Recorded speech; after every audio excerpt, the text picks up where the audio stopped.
Vous publiez votre baromètre annuel dédié à la compétitivité. Plusieurs enseignements, 38% des dirigeants d'entreprise prévoient une détérioration de leur activité d'ici à la fin de l'année.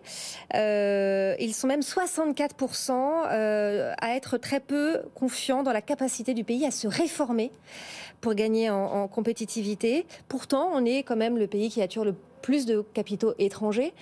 Comment vous expliquez ce paradoxe ? On est un petit peu dans un moment de bascule.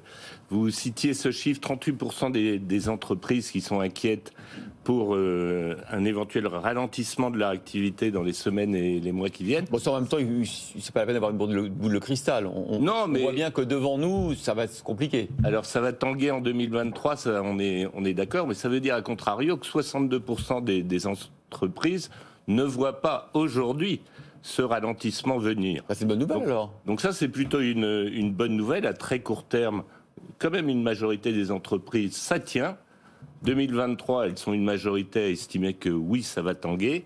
Et puis, il y a le plus long terme. Nous, on pense, c'est un peu la thèse de cette étude cette année, que si la France joue bien ses cartes, si les entreprises jouent bien leurs cartes, il y a en fait un scénario très optimiste pour non seulement les années qui suivront cette crise, mais également les décennies, puisqu'on appelle ça le scénario des 30 vertueuses. Ah oui.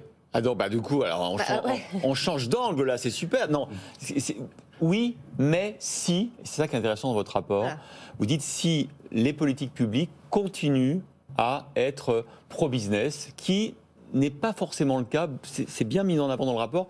Vous vous inquiétez sur les dernières décisions, on pourrait parler du débat d'Ozaniel à l'instant, sur effectivement l'augmentation de la dépense publique et donc à terme peut-être de la pression fiscale. C'est ça qui vous inquiète, c'est qu'il ne faudrait pas dérégler une mécanique qui pourrait nous amener les 30 vertueuses. Absolument, et une dynamique qui est vertueuse depuis quelques années. Je prends un peu de hauteur sur la compétitivité, qui est le thème central.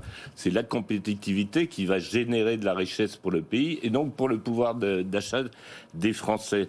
Pendant 25 ans, on a laissé la compétitivité se dégrader. Je ne vais pas rentrer dans les raisons.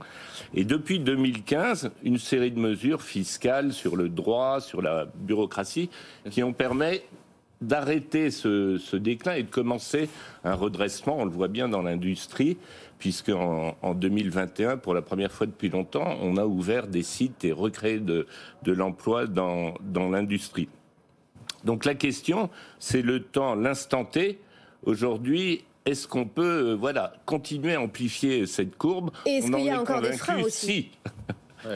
Est-ce qu'il y a encore des freins aussi à cette compétitivité aujourd'hui ? Oui, alors il y a des freins, et donc dans le si, il y a relevé ces freins qui subsistent. Je les cite rapidement, il y a une dizaine de freins évoqués par les entreprises, il y en a 3 qui ressortent tout en haut. Le premier, c'est un paradoxe terrible. Premier problème, disponibilité et qualification des compétences.